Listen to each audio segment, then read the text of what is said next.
Before we jump into episode 60 of the show, we have a special offer for our listeners from friend of the show, author and content creator Shane Radliff of Liberty Under Attack Publications. Take 10% off your order by using coupon code DANK10. Just go to libertyunderattack.com. And with that 10% off, you can get books focusing on self-liberation, freedom strategy, solutions, and more. His current books include #Agora, Second Realm Book on Strategy, Ben Stone's Sedition, Subversion, and Sabotage, and Shane's very own Vanu, A Strategy for Self-Liberation. They also offer assistance to new authors throughout the publishing process, editing, proofreading, formatting for Kindle and paperback, and full-service audiobook production. That's Liberty Under Attack Publications. Share your story, find your freedom. Also got to shout out Bad Moon Hemp. Check out badmoonhemp.wordpress.com. It's your one-stop shop for all your handmade hemp needs, including their beard oil and beard balm that I use daily. Also got to shout out friend of the show and former guest, Shane Hunter, a.k.a. The Abrasive Entrepreneur. Get yourself over to abrasiveads.com and opt in for a free first training from the man himself on Maslow's hierarchy of needs tied into marketing. This is valuable stuff that you can't go without if you're looking to market your content. That's abrasiveads.com.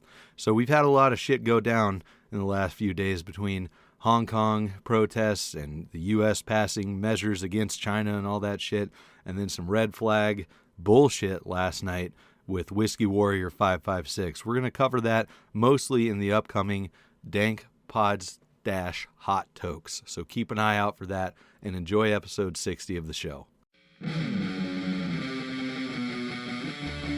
Enemy of the state. An enemy of the state. Enemy of the state. Dank Podstash. You're listening to Enemy of the State's Dank Podstash. Check out thedankpodstash.com to find every episode of the Dank Podstash, links to support the show via our BitBacker and Patreon, Dank Podstash merchandise, and much more. If you'd like to advertise on the Dank Podstash, email us at dankpodstash@gmail.com.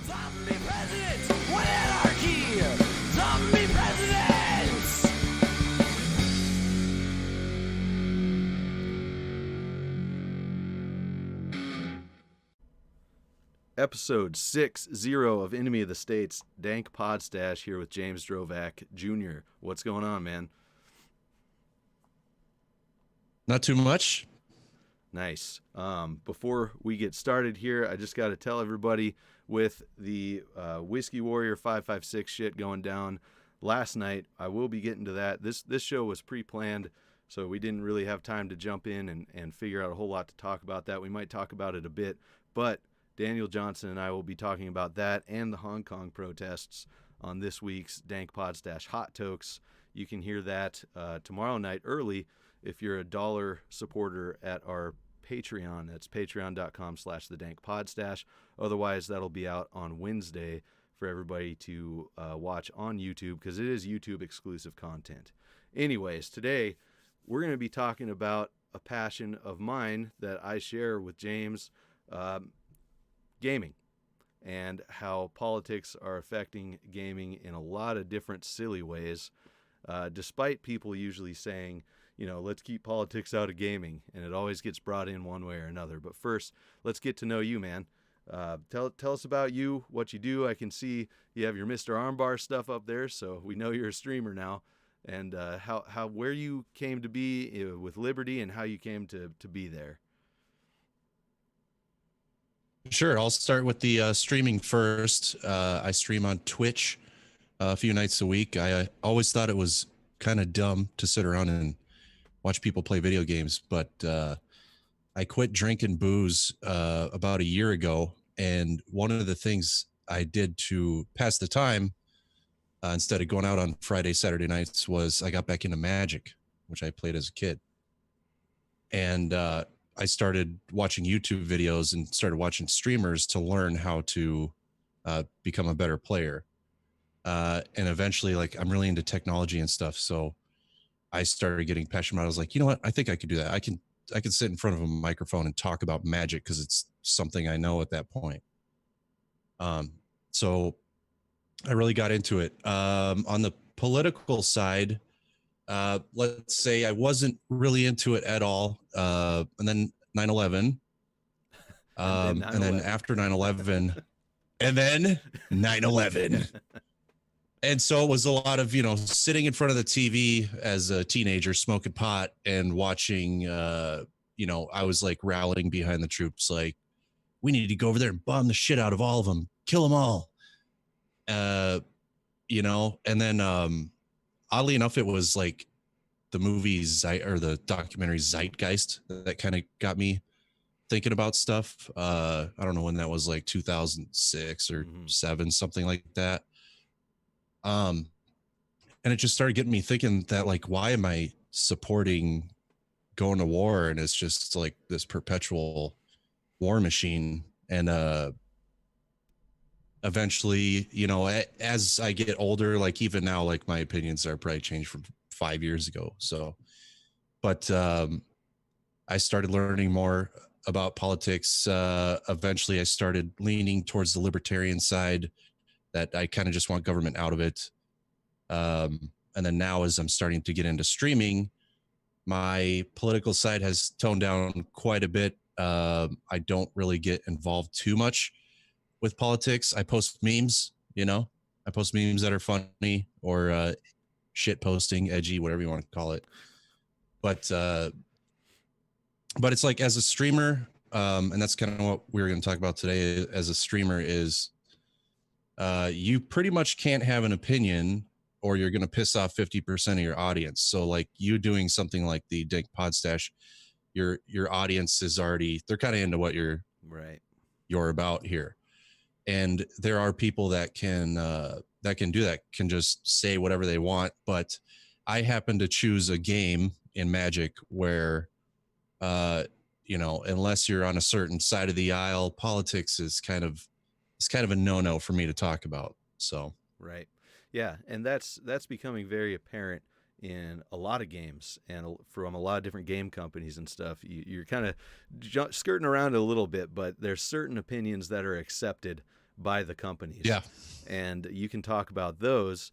One thing, I guess we'll kind of jump forward to this a little bit because we're going to talk about a lot of stuff having to do with this. But I believe they're the number one Magic player, Magic the Gathering, that is, for people who don't know what we're saying when we're talking about Magic. But Autumn Burkett, I believe, is ranked number one right now, I think, in competitive Magic, somewhere up there. They've been winning a lot of tournaments and stuff. Yeah, I'm not sure. Well, they came out. Yeah, but very active on the scene. Yeah, absolutely. And at the last Mythic Championship, which is like the big tournament for Magic the Gathering that they're pushing now, Mythic Championship 6, Autumn wrote on their land cards, some of the cards they play in their deck, just stuff about anti-turf stuff and trans rights are human rights and things like that. And for people who don't know what a TERF is, it's an acronym for Trans Exclusionary Radical Feminists. So the way that these companies are, I guess, policing the politics within the game is definitely leaning more towards what would be the U.S. political left. They're very accepting of that sort of opinion, whereas if you're leaning anywhere right, and it seems like even centrist, even anarchist people aren't happy about, because you're not putting enough effort towards the causes that they want you to put the efforts towards.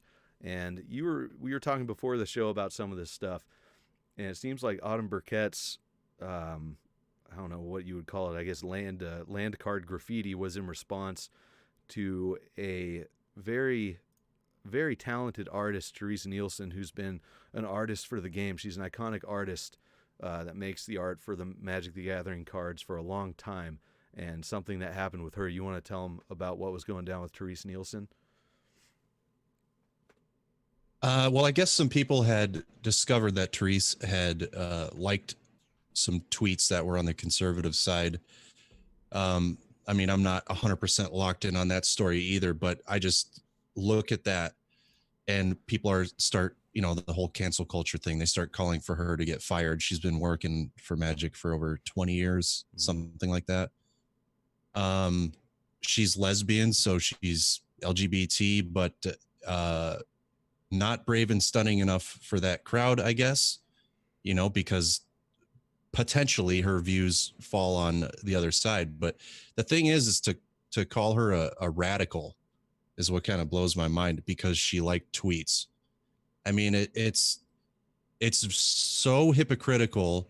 I'm very accepting of anybody. I don't care. Like on my Twitter, under my bio, it's Martin Luther King's, like, I judge people by character.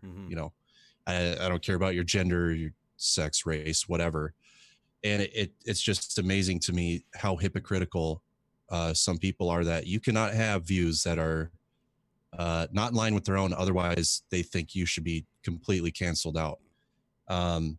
So Therese followed up from kind of the backlash from people finding this out. And, Twitter, the magic Twitter, was on fire about it. She kind of came back and didn't apologize. She put out this whole statement, didn't apologize, said, I've had to deal with friends and family that know about my beliefs, and find a way.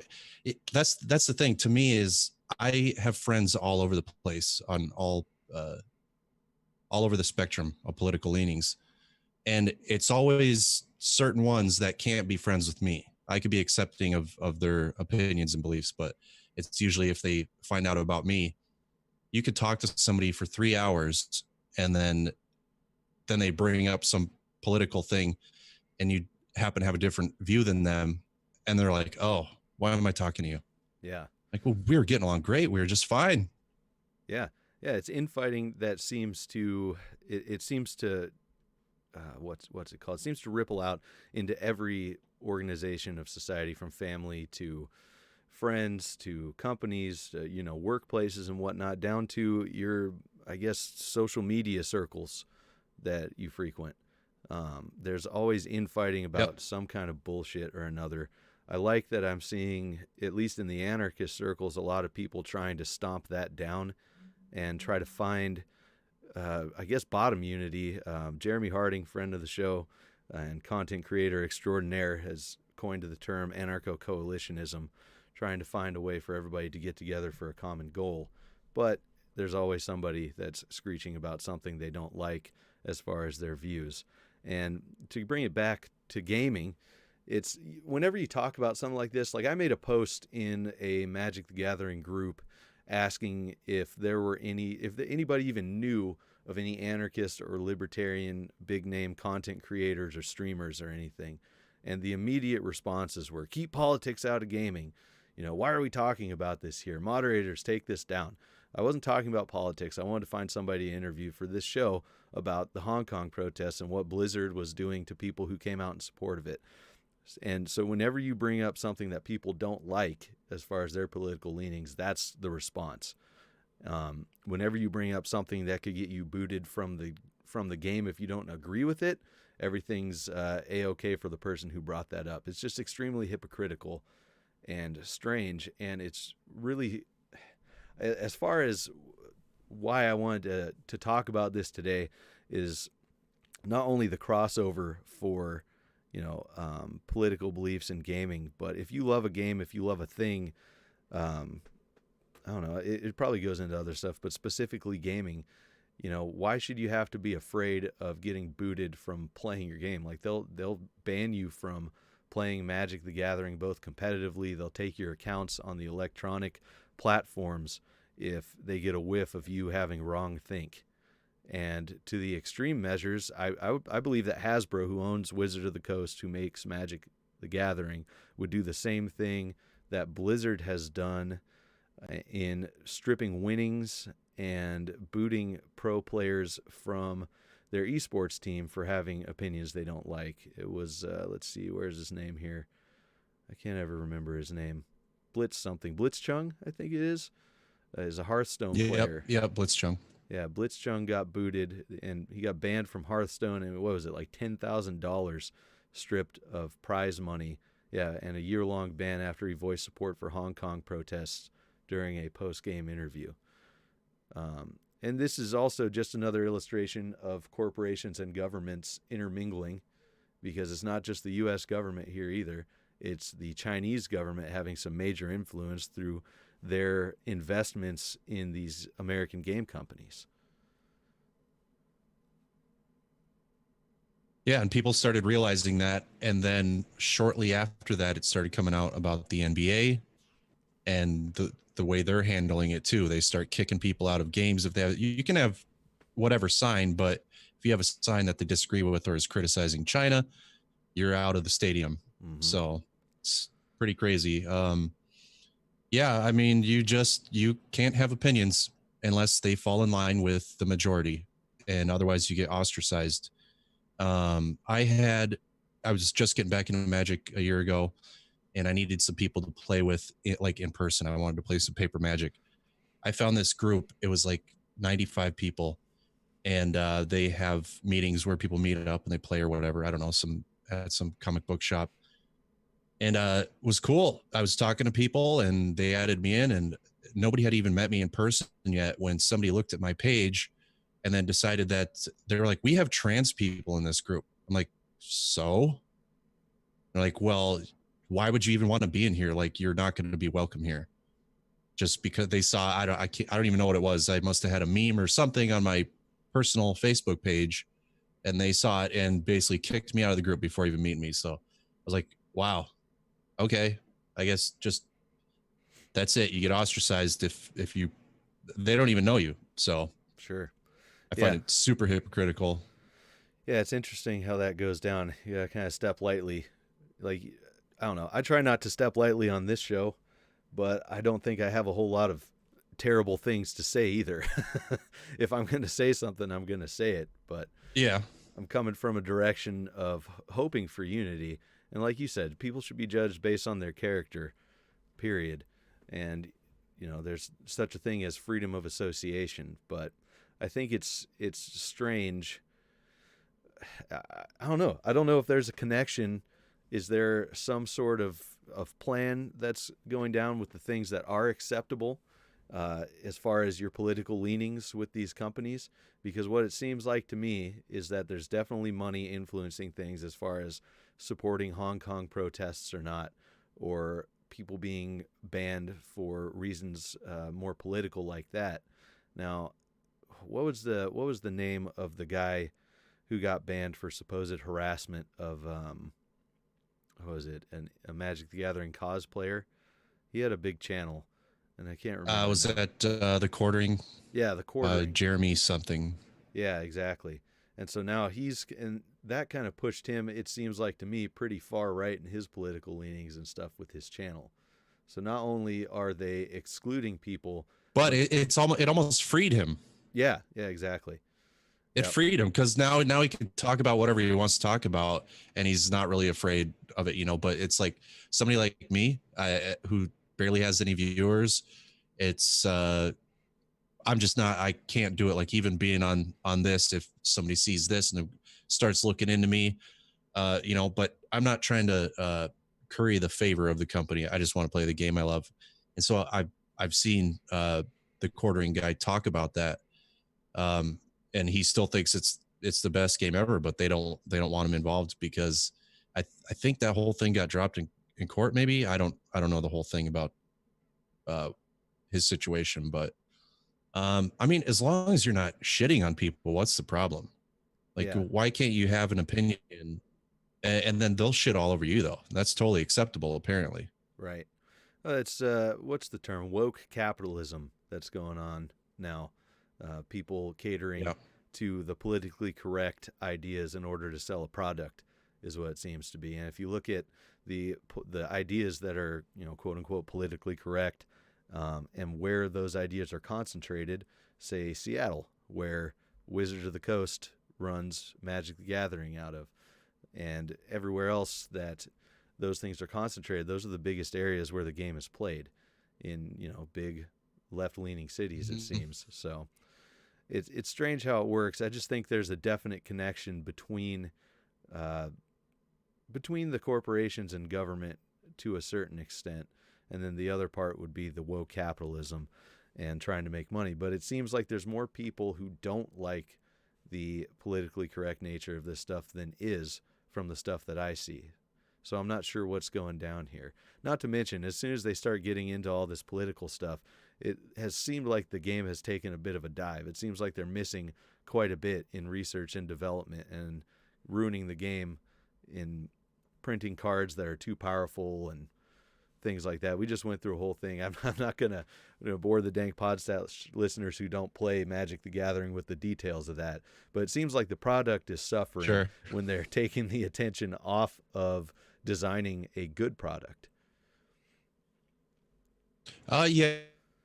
On one level, it's not their fault if, this certain group of people within the Magic community tend to focus on those political things. But I think they do end up supporting those groups in that. But it's just weird because I don't think Therese Nielsen has lost her job or anything. So on the one hand, they want to support this group, but on the other hand, I think Therese Nielsen is still employed. So they're kind of riding the fence on that maybe. Well, it's a pretty shaky foundation for firing somebody for liking a couple of tweets, because that's not showing what their actual feelings on the situation are.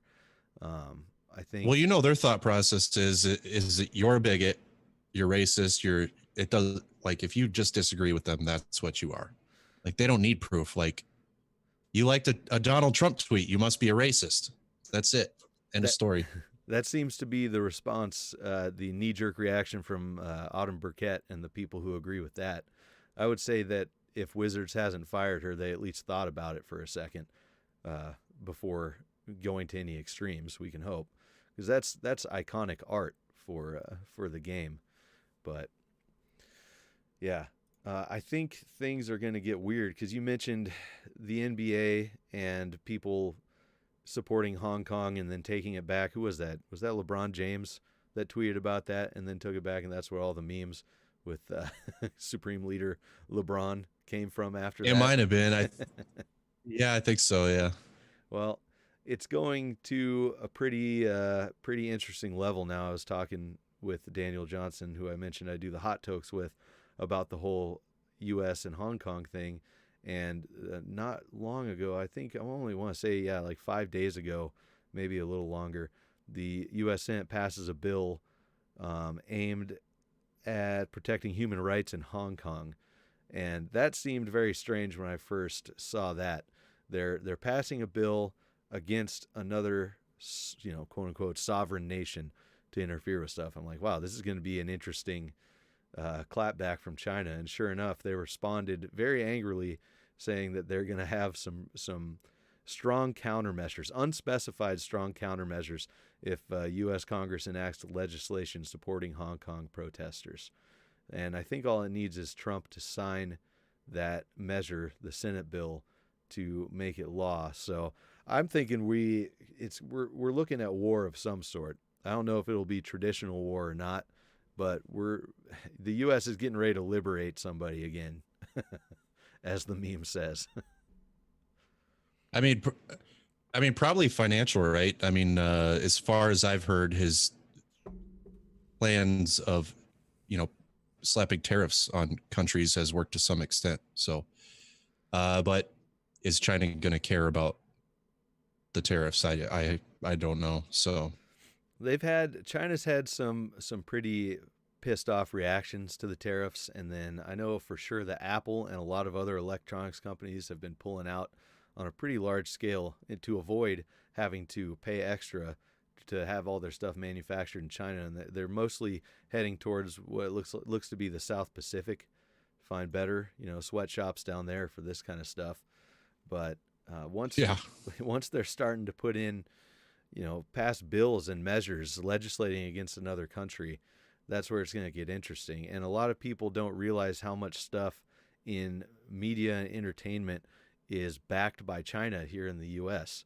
I mean, look at the producers in the credits of whatever movie you go see, and you'll see half of the names are Chinese. Look at who owns the most stocks in things like we mentioned before, like Blizzard, who makes World of Warcraft and Hearthstone and all kinds of other shit. China owns a bunch of stuff. So this whole thing, I don't know, it could be the Boogaloo, could be an economic collapse of some sort to bring the Boogaloo, paired up with rising tensions as far as red flag laws and things like we saw last night.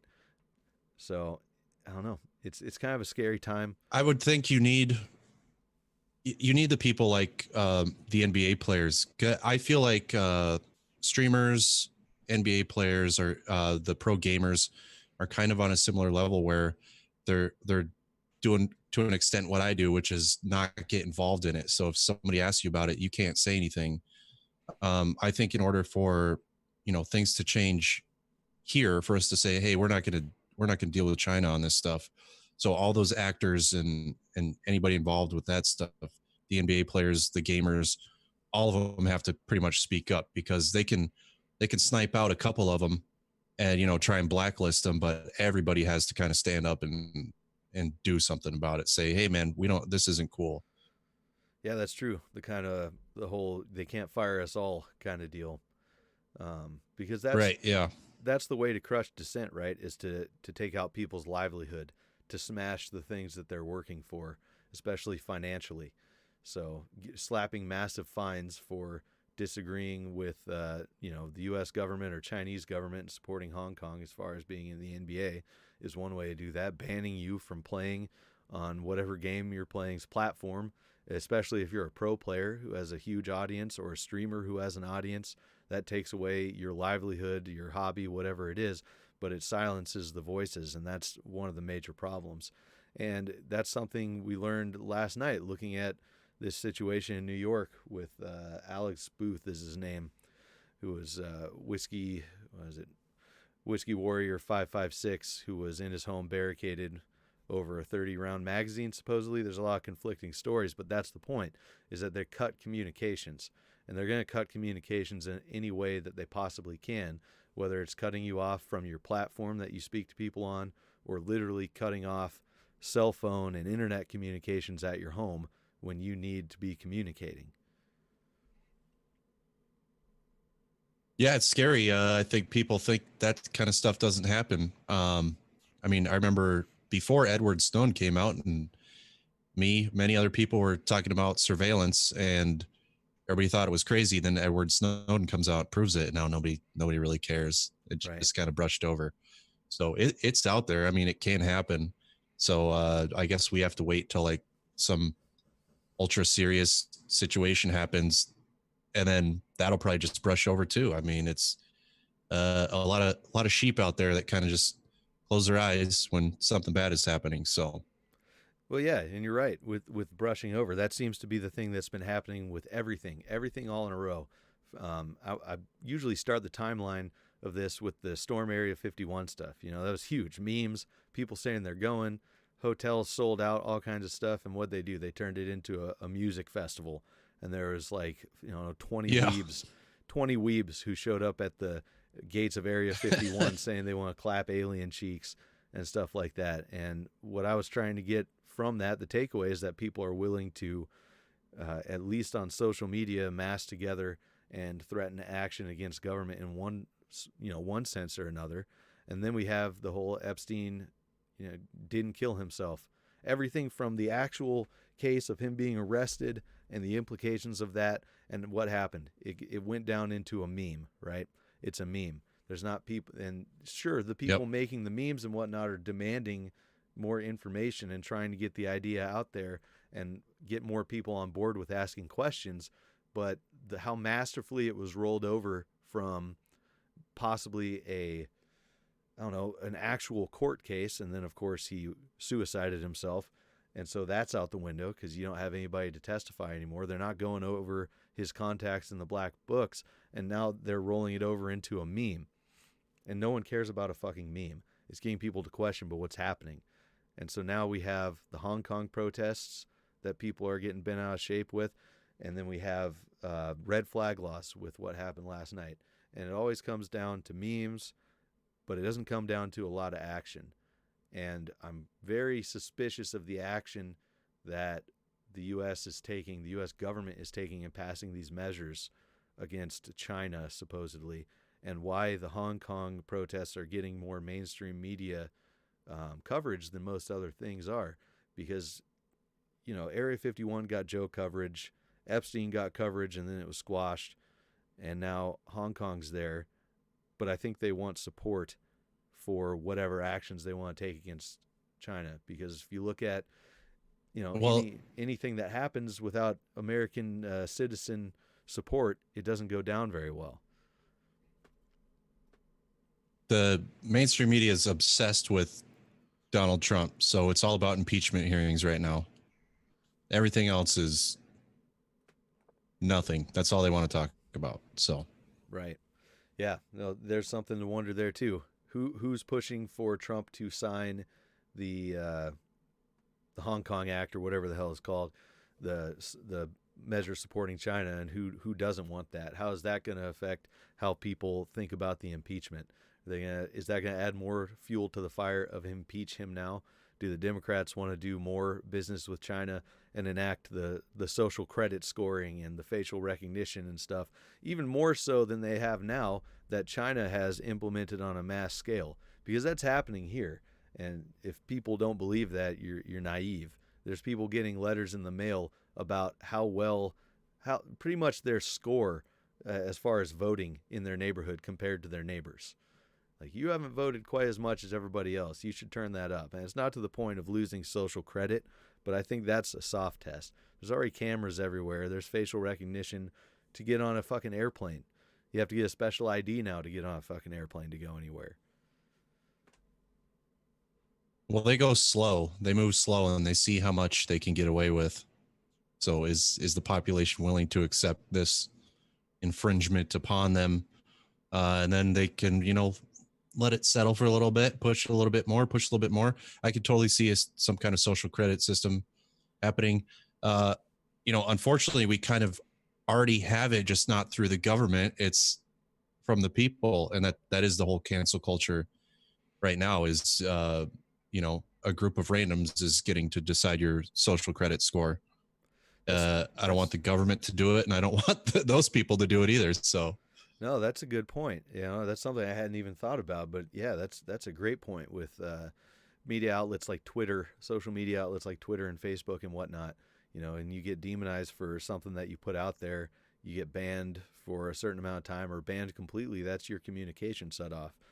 You don't have social credit if you can't communicate with anybody anymore. You're out of the system. Or you don't get that special blue check mark next to you or whatever to show that they approve of you. Yeah, that's a very good point, that social media is already doing that. Yeah, and so maybe, it's not as far as like you can't take the train or travel out of your province or whatever. But it is to, somebody who potentially is making their money online, and they have a fan base on there. And they just go, no, we're going to take you off Twitter, Instagram, Facebook, Twitch, whatever it might be. That's your social credit system, because so many people are online, just like we're doing right now. And this is how you can get your message across. And if they want to stifle that, they'll just go ahead and do it. They'll find a reason to do it. Well, this person liked Donald Trump's tweet, so therefore they're a bigot and racist, and we don't accept racists and bigots on our platform. Sure, definitely. And then crap, I just totally lost my train of thought, because this is all new and exciting as far as the social media credit score goes. It's really interesting and definitely pretty scary. Oh yeah, that's what it was. Potential employers and law enforcement definitely check your social media. And like you said, potential new friend groups. Yep. They checked your social media and already decided that your social credit wasn't good enough. Your social media credit wasn't good enough to get in there. We have at least one confirmed case of somebody getting red flag lawed for social media posts, for posting memes. And an interesting thing that comes up when people bring that up is they say, well, he shouldn't have been posting not just the memes, but apparently, I don't know if it's true or not, but was bragging about being a felon and still owning firearms and whatnot.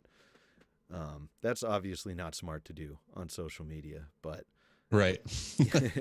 If you're putting your whole life out there on social media, they're damn well going to use it as that social credit system. That is not a pro gamer move at all. That is definitely not a pro gamer move. Oh, it's one of the greatest memes ever. Taking pictures with their guns. Woo! Yeah. No, what a stupid thing to do, is take pictures of yourself with guns and put it on social media. Yeah. I know a lot of people do it as an act of defiance, but if you think that doesn't go down into a database like right away, you're dead wrong. That definitely goes in there. Right. if I have guns at home, I want you wondering. You know what I'm saying? Like, I don't want you to know whether I do or do not. So, Well, nobody needs to know. There's been so many tragic boating accidents, even in my case, that I can say with confidence that no guns here. That's where you want to be. Own a boat. Own a boat? Yeah. Own a boat, for sure. Oh, shit. I'm landlocked here in Minnesota, so. What? I thought isn't Minnesota the land of 1,000 lakes or something like that? It's just a short little oar over to the other side of most of them, probably. So some of them might be pretty deep. Yeah. Yeah. So cement boots. So do you find yourself? Well, I haven't seen myself. I haven't looked very hard, but you say you've moved away from things politically just because of trying to build your streaming and whatnot. Is that a thing you're going to try to keep separate, or just try to stay out of? I mean, as of now, it's I'm kind of on the side of, like, you know, when groups on either side start getting in these political arguments, I'm like, hey, what about that new Magic set that's coming out? I want to talk about the game. You know, that's what my mind gets focused on, obsessing about the intricacies of the game. Mm-hmm. I don't really like care that much about that. But I personally, just because, like, I didn't have a clear vision of what I wanted to do starting the stream. I'm like, I want to stream and I want to play Magic, talk about Magic with people. You know, I don't have a bunch of buddies around me. We don't have a play group every Saturday or something. So the way I could reach out to other Magic players was through streaming. And it's just like, on that level, we don't need to know each other's politics. If we become friends and that discussion comes about, then sure. But you know, I can't go on Twitch and start. I wouldn't treat it the same as a podcast, even though it would be way more interesting, probably. Mm-hmm. And some people, they will do that, and they'll get even more people to watch. You know, you'll get haters, sure, but anything you do online, you'll get haters. I get trolls that come in all the time. So, sure, you know, ban, but yeah. So, and that's the thing too, that a lot of anarchists and libertarians are trying to push now is more anarchist and libertarian media out there, whether it's books, movies, or even games, which I think is a good way to get the message out there. But it seems like that's more from a ground up creation level. Like, they want to create games focusing on this, or movies and books, which is good as well, because it seems like these companies have a chokehold on what is or is not acceptable. And just thinking, like, we've talked, obviously, you and I know this. I'm talking like we're live right now, but people are going to hear this, that we're thinking about doing a Magic the Gathering podcast or whatever. And I've thought about, so how do we go about this? Because anarchy is a big part of my life, obviously.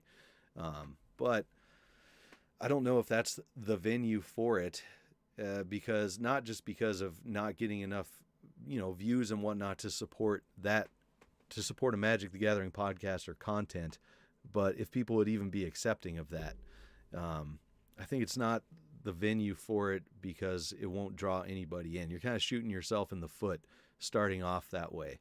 And then you might shoot yourself in the foot if you bring it up when you've already got a big fan base, I'll probably talk about that kind of stuff when I go back to making more content for my gaming page. I'll talk about it here and there somewhat, but it's going to be an interesting line to walk along. I'm not sure where it should go. I mean, I would say focused on content of Magic, but that's basically the risk that anybody who gets into content creation is facing is, well, what else are you about? Right. People want to know who you are and what you're about. So you can get, let's just say you blew up and you're an awesome Magic podcast or whatever. Eventually somebody's going to start digging around, and then they're going to, which they wouldn't have to look very hard because you do this, mm-hmm. And if you're not shying away from it, which I don't think you should, you embrace it. Like, I'm anarchist or whatever, and this is my podcast. I also do this one. Mm-hmm. it's like somebody who doesn't apologize during, all this cancel culture stuff. They tend to survive. If somebody says that joke you said 5 years ago was homophobic or something, and like, look, man, it was a joke. I don't really care if you're upset about it. Everybody applauds them and goes, yes, thank you. Sure. And they continue. They just keep going. Maybe a few people drop off, but who needs them then, I guess, because, nobody wants to deal with constantly offended people. That's true. I can take other people's criticism and shit talk, and I could just turn around and walk the other way. But online, it becomes such a bigger deal than it needs to be. It's written, everybody could see it. So now you need to pay a price for it. So, but yeah, as far as content creation, I think maybe doing better than me and deciding exactly how you want it to go kind of before you start, because like this will be the first time in 8 months or something that I would have been talking about politics at all in connection with my streaming. Mm-hmm. So, if I would have started off that way, there's probably certain people that wouldn't be coming to my channel, wouldn't be talking to me, but then maybe I would have other people that would want to come to my channel and talk to me about some of this stuff. So depends what direction you want to take it, I would say. I like the idea of focusing on content a lot more than, inserting politics into it, because you got to build something off of what your passion is. It just takes away from the content that you're creating. I have found it really interesting that there's a whole boatload of libertarians and anarchists who are into Magic the Gathering. Every once in a while on my social media feeds, I'll see people talking about that. I'm like, whoa, I did not realize there were that many people who are into this. And that's where I think it'll kind of start to form up organically. If they see someone they know as an anarchist or libertarian who's into the same kind of hobbies and games and whatnot that they are, then maybe they're like, hey, maybe we can make a group about this and talk about, our passion of gaming, and then our passions whether it's apolitical, political, whatever. I don't know. It's interesting because you see Magic the Gathering channels that are focused on, and it's even hard to describe. I wouldn't say even pointedly focused on their political leanings, but it's very apparent what they are when they're making their content, and they don't seem to do as well. One thing I know is from one of the biggest Magic the Gathering content creators, MTG Goldfish, their dude Saffron Olive saw a picture of the 4 clover leaf 4chan flag at a gaming store and made a tweet about it, and the gaming store ended up getting shut down. And shut them down. Yeah. Did they? Oh my God. Yeah, a while ago. It was pretty ridiculous for having just an image, the logo from 4chan up there. If it was something else that wasn't associated with more right-wing stuff, I guarantee that Game Store would have gotten more business, because that's the political climate as far as Magic the Gathering goes, unfortunately. It's funny to me because, when I was a kid in the 90s and playing Magic, we were kind of the outcast group, and now you have outcasts from the outcast group of Magic players. There's kind of a mainstream group of Magic players, and they're all going to be the ones that are in the big tournaments and stuff like that. And if you want in that circle, you pretty much got, I'm shooting myself in the foot here, but I'm not trying to be up there with them. Sure. But it's whatever. I don't dislike any of them, based on that stuff. But if, like I was saying, judge on character, and if nobody's shitting all over somebody, then what's the big deal? It's interesting. Causing a stink for no reason. It's interesting how the inclusion tables have turned from gaming in the 90s and even earlier, and comic book shops and stuff, to now, because the people that gravitated towards those places mostly were people who were societal outcasts, because people thought they were nerds or geeks or whatever, into shitty nerd geek stuff like Dungeons and Dragons and stuff, and they're like, oh, you're a fucking nerd, we don't want to hang out with you. And now those people who have been in this for so long, who are awesome people and like awesome things like these games, are getting shit for not being inclusive enough of different people. And I've never seen that through the many different places that I've gone and played these games, local game stores and stuff. I've never seen anybody get turned down for anything, especially, gender, sex, race, whatever. It's quite the opposite. Everybody's welcomed in because if I wore a Make America Great Again hat in there, they'd probably kick me out. If I wore a Trump t-shirt or something, you're probably going to get kicked out.